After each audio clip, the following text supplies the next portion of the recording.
Once upon a time, in a glittering kingdom of tall towers and silver rivers, there lived a princess whose beauty outshone every jewel in her father's crown. Her eyes sparkled like morning dew, her hair shimmered like spun gold, and her laughter could charm an entire court. But her beauty was matched only by her pride. She looked down on everyone and refused every suitor who asked for her hand.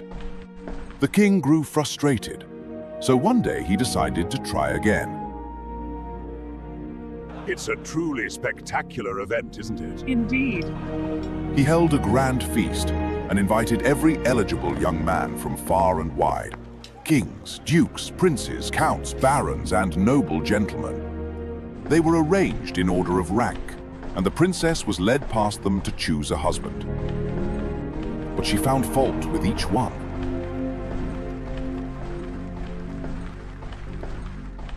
This one looks like a warped log drying behind the stove. This one is short and stocky. Too slow for me. He looks like a ghost.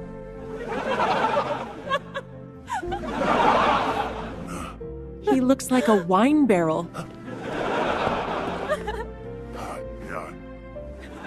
One after another, she found faults. This one is long and lanky, like a beanpole with nothing inside. That one looks more like a fighting rooster than a man. Finally, she came to a good and noble king. His chin had a slight curve to it. Look at that chin. It's shaped like a thrush's beak. From that day on, the poor man was nicknamed King Thrushbeard. Enough! You will marry the very next man who comes to this palace, no matter who he is. Father, no! A few days later, a traveling musician appeared outside the castle, playing his fiddle and singing for coins. The king called him in, and the fiddler came and sang for the king and the princess.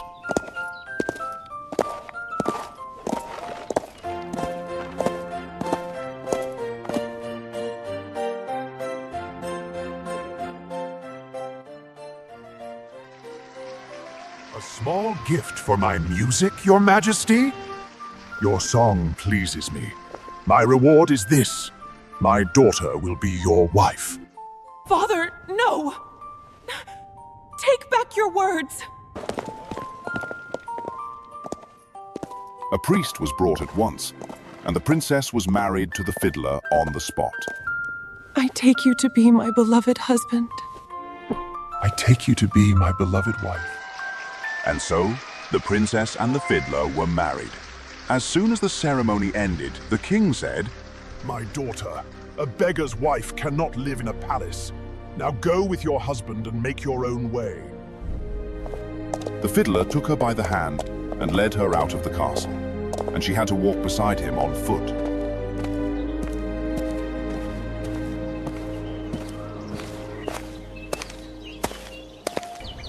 As they traveled, they passed a great forest. To whom does this beautiful forest belong? To King Thrushbeard. If you had married him, it would be yours. Oh, if only I had married King Thrushbeard.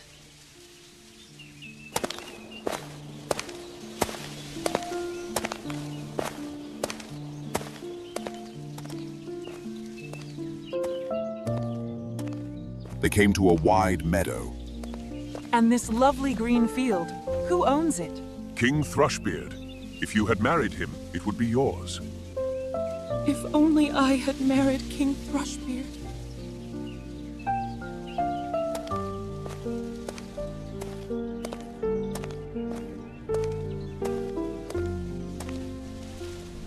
They reached a bustling city.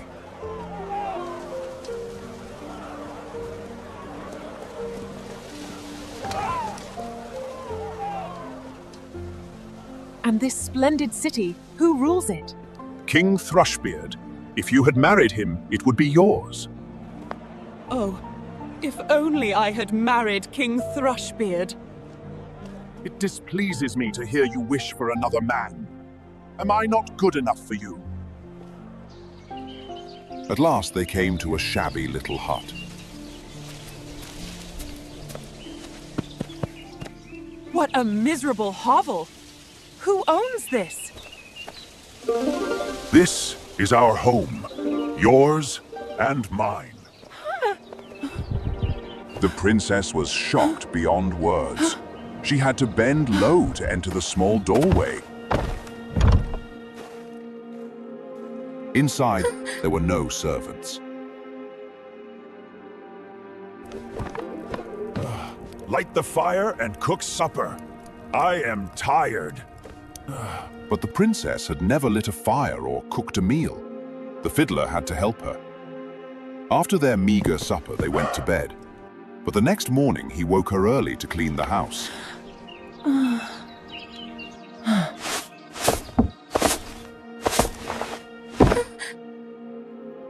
For a few days, they lived like this until the food was gone. Wife, we cannot live on nothing. You must earn your keep. Try weaving baskets. He brought her willow branches, but the sharp twigs cut her delicate hands. This will not do. Perhaps you can spin thread. She tried, but the coarse fibers cut her soft fingers until they bled.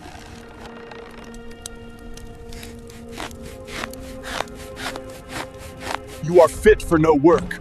I have made a poor bargain. I will make pots and pans. You can sell them in the market. If people from my father's kingdom see me selling pots, how they will laugh! But hunger gave her no choice. At first, things went well. People bought her pots gladly, partly because she was so lovely. Some even paid and left the pots behind. With that money, they lived for a while. When the money was gone, the fiddler bought more pots. She set them out in the marketplace. But a drunken soldier came riding through the square, knocking over every pot and smashing them to pieces.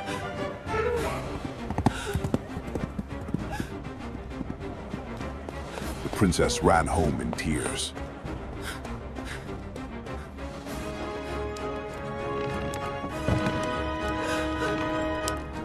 What will become of me now? Who told you to sit at a street corner with breakable goods?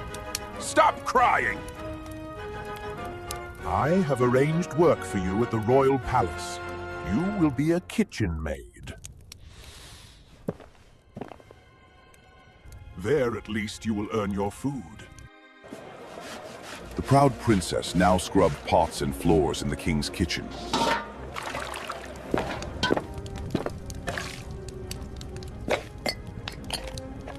She kept 2 small jars in her pockets to save scraps of food to take home.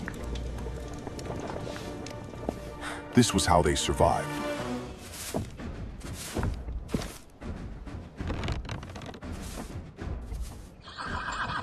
Soon, a great wedding was announced, the marriage of the king's eldest son. The poor kitchen maid slipped to the doorway of the grand hall to watch. The lights glittered, music played, and richly dressed guests filled the room. Her heart ached as she thought of her own fall from royalty and cursed the pride that had brought her so low.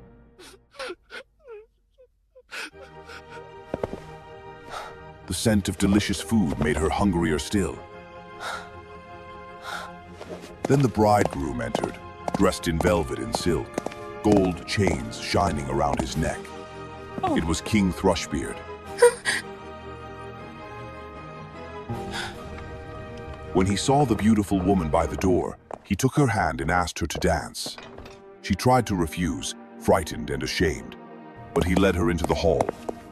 As they danced, the strings on her pockets broke. Her jars fell, spilling soup and scraps across the floor. Did you see that? I cannot believe this! Oh my. Red with shame, she tried to flee, but King Thrushbeard stopped her. Do not be afraid. I am the fiddler who lived with you in the hut. I was also the soldier who broke your pots. I am sorry, but I did all this to humble your proud heart. I have done wrong. I am not worthy to be your wife. The hard days are over. Come, let us celebrate our true wedding. Servants dressed her in the finest clothes, and her father and the entire court came to rejoice.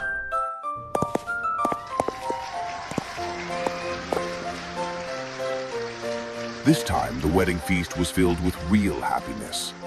And if you or I had been there, we would have danced with them too.